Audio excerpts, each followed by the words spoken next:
ಯಾಕೆ ಇದನ್ನು ಹೇಳ್ತಾ ಇದ್ದೀನಿ ಅಂದರೆ, ಇಡೀ ದೇಶದಲ್ಲಿ ಈ ರೀತಿ ತಮ್ಮ ಇಡೀ ಜೀವನವನ್ನು ವೈಯಕ್ತಿಕ ವಿಚಾರವನ್ನು ಪಕ್ಕಕ್ಕೆ ಸರಿಸಿ ತ್ಯಾಗಿಗಳ ರೂಪದಲ್ಲಿ ಹಿಂದೂ ಧರ್ಮವನ್ನು ಜಾಗೃತಿ ಮಾಡೋದಕ್ಕೆ ಕೊಟ್ಟರಂಥ ಲಕ್ಷಾಂತರ ಸಾಧು ಸಂತರ ಮಧ್ಯೆ ಈ ರೀತಿ ಸತ್ಯಾತ್ಮ ತೀರ್ಥರು ಕೂಡ ಒಬ್ಬರು ಮೇಲ್ಪಂಕ್ತಿಲಿರೋದು ಅನುಮಾನ ಇಲ್ಲ.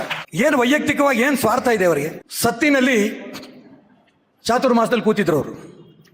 ನಾವು ಒಂದು 3-4 ಜನ ಹೋದ್ವಿ ಇಲ್ಲಿ ಕಾರ್ಯಕ್ರಮಕ್ಕೆ ಕರಿಬೇಕು ಅಂತ.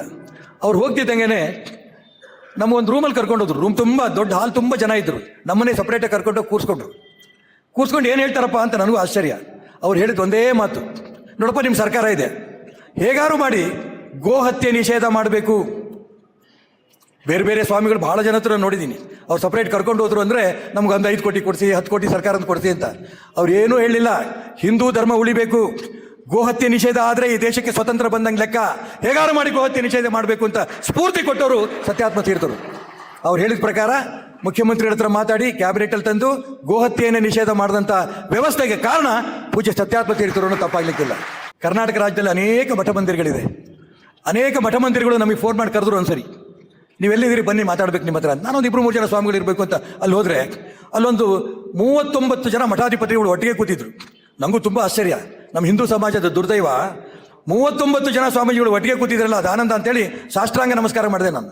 ಯಾಕೆ ಏನು ಕೇಳಿದ್ರು ಅವರು, ಎಲ್ಲಾಗ್ತೀರಿ ಸ್ವಾಮೀಜಿ ನೀವು ಒಟ್ಟಾಗಲ್ಲ, ನೀವೆಲ್ಲ ಒಟ್ಟಾಗ್ಬಿಟ್ರೆ ಹಿಂದೂ ಧರ್ಮವೇ, ಹಿಂದೂ ಸಮಾಜವೇ ಒಂದಾದಂಗೆ ಲೆಕ್ಕ ಅಂತ ಅಂದಾಗ ನಕ್ಕರು. ಆಗ ಅವರೆಲ್ಲರೂ ಕೂಡ ನನ್ನ ಚೀಟಿ ಬರ್ಕೊಟ್ರು. ನಮ್ಮ ಮಠಕ್ಕೆ 1 ಕೋಟಿ ಬೇಕು, 2 ಕೋಟಿ ಬೇಕು, 5 ಕೋಟಿ ಬೇಕು, ನಾವು ದೇವಸ್ಥಾನ ಕಟ್ಟಿಸ್ತೀವಿ, ಮಠ ಡೆವಲಪ್ಮೆಂಟ್ ಮಾಡ್ತೀವಿ, ಶಾಲೆ ಬೇಕು ಅಂತ ಎಲ್ಲರಿಗೂ ಸೇರಿ 109 ಕೋಟಿ ರೂಪಾಯಿ ಸ್ಯಾಂಕ್ಷನ್ ಮಾಡಿ ಕೊಟ್ವಿ. ಆ ಸಂದರ್ಭದಲ್ಲಿ ನನಗೆ ತಕ್ಷಣ ನೆನಪತ್ತು, ಉತ್ತರಾದಿ ಮಠಕ್ಕೆ ಏನೂ ಕೊಡಲಿಲ್ಲಲ್ಲ ಅಂತ. ನಾವು ಅಲ್ಲಿ ಪ್ರಮುಖರ ಹತ್ರ ಕೂತ್ಕೊಂಡು ಚರ್ಚೆ ಮಾಡಿ ಅವರು ಒಂದು 2 ಕೋಟಿ ತಗೊಂಡೋಗಿ ಪೂಜ್ಯ ಸ್ವಾಮಿಗಳ ಪಾದದಲ್ಲಿ ಇಟ್ಟೆ. ಸ್ವಾಮೀಜಿ ಈ ರೀತಿ ನಮ್ಮ ಸರ್ಕಾರದಿಂದ 2 ಕೋಟಿ ಕೊಡ್ತಾ ಇದ್ದೀವಿ ನಿಮಗೆ, ಇದೇ ರೀತಿ ಶೃಂಗೇರಿ ಮಠಕ್ಕೂ 2 ಕೋಟಿ ಕೊಡ್ತಾ ಇದ್ದೀವಿ. ಸ್ವಾಮಿಗಳು ಬಹಳ ಸೌಜನ್ಯದಿಂದ ನಮ್ಗೆ ಹೇಳಿದ್ರು, ಈಶ್ವರಪ್ಪನವರೇ, ನಮ್ಮ ಮಠಕ್ಕೆ ಭಕ್ತರು ಕೊಡ್ತಾರೆ ಅಂತ ಹಣ ತುಂಬ ಜಾಸ್ತಿ ಇದೆ, ಈ ದುಡ್ಡೇ ನಾವು ಬಳಸ್ಕೊಂಡು ಧರ್ಮವನ್ನು ಕಟ್ತೀವಿ, ಉದ್ಧಾರ ಮಾಡ್ತೀವಿ, ಖಂಡಿತ ಈ ದುಡ್ಡನ್ನು ಇನ್ನೂ ಸಣ್ಣ ಸಣ್ಣ ಬಡ ಮಠಗಳಿದೆ ಅಲ್ಲಿ ಕೊಡಿ ಅಂತೇಳಿ ತಗೊಂಡಿಲ್ಲ. 1 ರೂಪಾಯಿ ಮುಟ್ಲಿಲ್ಲ. ನಾನು ಯಾತಕ್ಕೆ ಇದನ್ನು ಹೊಗಳ್ತಾ ಇದ್ದೀನಿ ಅಂತ ಅನ್ಕೋಬೇಡಿ, ತಮ್ಮ ಇಡೀ ಜೀವನವೇ ನಮಗೆ ಆದರ್ಶವಾದ ಜೀವನ ಅವ್ರು ನಡೆಸ್ತಾ ಇದ್ದಾರೆ. ಇಂಥ ಆದರ್ಶವಾದದ ವ್ಯಕ್ತಿಯ ಒಂದು ಮಾರ್ಗದರ್ಶನ, ಉಪನ್ಯಾಸ ಕೇಳಂಥ ಸೌಭಾಗ್ಯ ನಮಗೆ ಸಿಕ್ಕಿದೆ.